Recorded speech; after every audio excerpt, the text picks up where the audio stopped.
Next is extraordinary affair. The clergyman kept saying for the rest of the day. मतलब जब ये चीज़ उनके सामने हुई, देखा उन्होंने कि कोई भी नहीं था लेकिन पैसे गायब थे, तो पूरा दिन जो क्लर्जी मैन है एक ही बात बोलता रहा कि बड़ा एक्स्ट्राऑर्डिनरी बात हुई, बड़ी अजीब सी बात है, बड़ी अजीब सी बात है. But it was not as extraordinary as the behavior of Mrs. Hall's furniture a little later that morning. लेकिन ये इतनी भी एक्स्ट्राऑर्डिनरी बात नहीं थी जितनी कि तब हुई जब मिसेस हॉल के फर्नीचर ने एक अजीब ढंग से उसी मॉर्निंग को बिहेव करना शुरू किया. मीन्स उसके फर्नीचर का बिहेवियर जो था वो उससे भी एक्स्ट्राऑर्डिनरी बात थी, जो कि मनी चोरी हुई थी क्लर्जीमैन के डेस्क में से.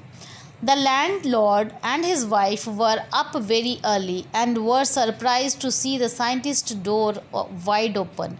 Usually it was shut and locked, and he was furious if anybody entered his room. The opportunity seemed too good to be missed. They peeped around the door, saw nobody, and decided to investigate. The bedclothes were cold, showing that the scientist must have been up for some time. Strangers still, the clothes and bandages that he always wore were lying about the room. Then कहते हैं कि एक दिन फिर उसी दिन क्या है कि लैंड लॉर्ड जो था और उसकी वाइफ जो थी वो जल्दी उठ जाते हैं और बड़े हैरान होते हैं ये देखे कि साइंटिस्ट जो कि ग्रिफिन था उसके कमरे का डोर ओपन था, खुला पड़ा था, जो कि यूजुअली हमेशा बंद होता है, लॉक्ड होता है. और वो बहुत गुस्से में, फ्यूरियस मीन्स वो बहुत ज़्यादा वायलेंट हो जाता था, गुस्से में आ जाता था अगर कोई उसके रूम में एंटर कर जाता था तो. लेकिन उस दिन उन्होंने देखा कि लॉक नहीं था, वो डोर खुला था बिल्कुल. तो उनको एक अपॉर्चुनिटी मिल गई ये देखने की कि वो क्या कर रहा है अपने रूम में, जो कि हमेशा अपना रूम बंद रखता था. तो इसलिए वो इस अपॉर्चुनिटी को मिस नहीं करना चाहते थे. वो डोर के अंदर मतलब पीप करते हैं. झांकना, पीप करना क्या होता है, झांकते हैं वो डोर के अंदर से, तो उनको कोई भी दिखाई नहीं देता है, तो इसलिए वो इन्वेस्टिगेशन करने की सोचते हैं. तो जब वो जाके रूम में देखते हैं तो बेड क्लोथ जो थे वो ठंडे होते हैं, जो ये शो करते हैं कि साइंटिस्ट जो है वो शायद रूम में से कहीं बाहर गया हुआ है. क्योंकि आपको पता ही है जब हम अपने बेड पे होते हैं तो डेफिनेटली हमारा बेड जो है वो वार्म होता है, लेकिन उसका बेड क्लोथ जो थे वो ठंडे थे, इसलिए वो समझ गए कि रूम में वो नहीं है. तो देन साइंटिस्ट उन्होंने सोचा शायद डेफिनेटली वो गया होगा कहीं. और जो स्ट्रेंजर्स सी जो क्लोथ वो बैंडेजेस बांधता था, जो उसके स्ट्रेंज से जो पहनता था, वो अभी भी वहीं पे रूम में ही पड़े हुए थे. All of a sudden Mrs Hall heard a sniff close to her ear. A moment later, the hat on the bedpost leaped up and dashed itself into her. Then the bedroom chair became alive. Springing into the air, it charged straight at her, legs foremost. As she and her husband turned away in terror, the extraordinary chair pushed them both out of the room and then appeared to slam and lock the door after them. Then अचानक, मतलब उनको तो लगता है कि room में नहीं है कोई भी, लेकिन अचानक क्या होता है, ऐसे मिसेस हॉल को एक स्निफ सी आवाज़ जो है वो सुनाई देती है अपने कानों के पास. मतलब एक आवाज़ सी सुनाई देती है. और क्या होता है, तभी एक मोमेंट के बाद ही बेड पोस्ट पे रखा हुआ जो हैट होता है वो ज़ोर से उसकी तरफ भागता हुआ जैसे कोई आता है, ऐसे ज़ोर से उसकी तरफ आता है. फिर बेडरूम में जो पड़ी हुई चेयर है वो एकदम से जाग जाती है, अलाइव हो जाती है, ज़िंदा हो जाती है जैसे. और वो हवा में झूलती हुई, स्प्रिंग हवा में ज़ोर से स्ट्रेट उनकी तरफ लेग्स के साइड से ज़ोर से उनकी तरफ लगती है, जैसे कोई मतलब चेयर से उनको मारने की कोशिश कर रहा है.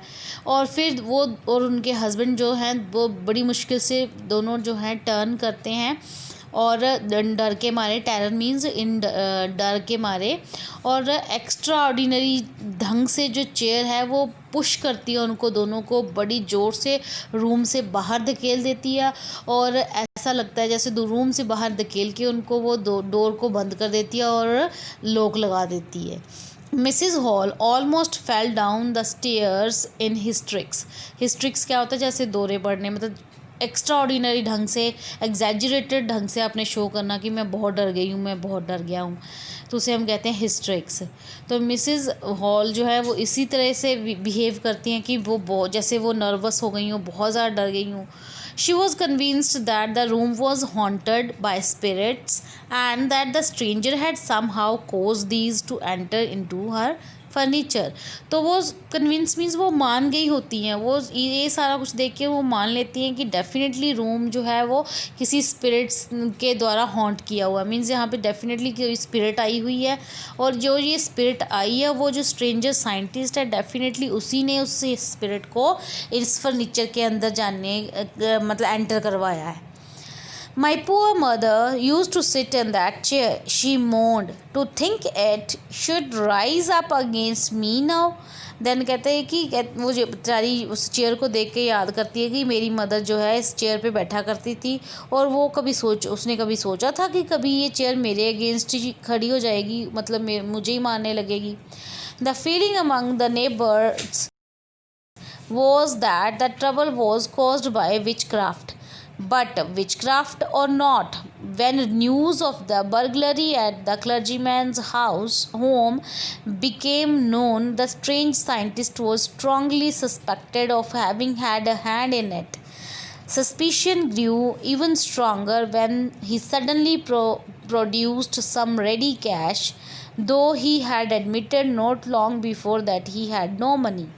देन कहते हैं कि सारे नेबर्स में भी यही फीलिंग फैल जाती है कि डेफिनेटली कोई जादू वाली बात है, लेकिन जादू है या नहीं ये तब मतलब पता चलता है जब इस चोरी की, जो क्लर्जीमैन के घर में चोरी हुई होती है, वो सारे मोहल्ले में खबर फैल जाती, तो लोग सोचना शुरू कर देते हैं कि जो ये सब कुछ हो रहा है इसमें जो स्ट्रेंज सा साइंटिस्ट आया है ना, डेफिनेटली उस पर शक जाना सबका शुरू हो जाता है कि उस चीज़ में हाथ है, और जो शक है वो और ज़्यादा गहराना शुरू हो जाता है कब, जब एकदम से पहले वो कहता है कि मेरे पास पैसे नहीं है, ख़त्म हो गए, लेकिन एकदम से रेडी कैश लाके मिसेस हॉल को वो मतलब देता है किराए के तौर पे, तब वो उस पर जो शक था वो और ज़्यादा गहरा हो जाना शुरू हो जाता है। The village constable was secretly sent for का मतलब होता है बुलाना, sent into, sent for, sent, ये सारी मतलब अलग अलग अगेन ये फ्रेजल वर्ब्स होती हैं, ये सेंड के साथ फॉर पोजीशन लगी हुई है, इसलिए इसको हम क्या कहते हैं, phrasal verb. Then village constable was secretly sent for. Instead of waiting for the constable, Mrs. Hall went to the scientist who had somehow mysteriously appeared from his empty bedroom. तो मतलब लोग जो हैं चोरी चोरी कांस्टेबल को, village constable को बुला लेते हैं, लेकिन कांस्टेबल का इंतज़ार करने से पहले ही मिसेस हॉल जो है वो साइंटिस्ट के पास जाती है, जो कि सीक्रेटली बड़े मिस्टीरियस ढंग से, बड़े रहस्यमय ढंग से उस खाली रूम से अपीयर हो जाता है, मतलब जबकि रूम खाली था लेकिन वो वहाँ से अपीयर हो जाता है।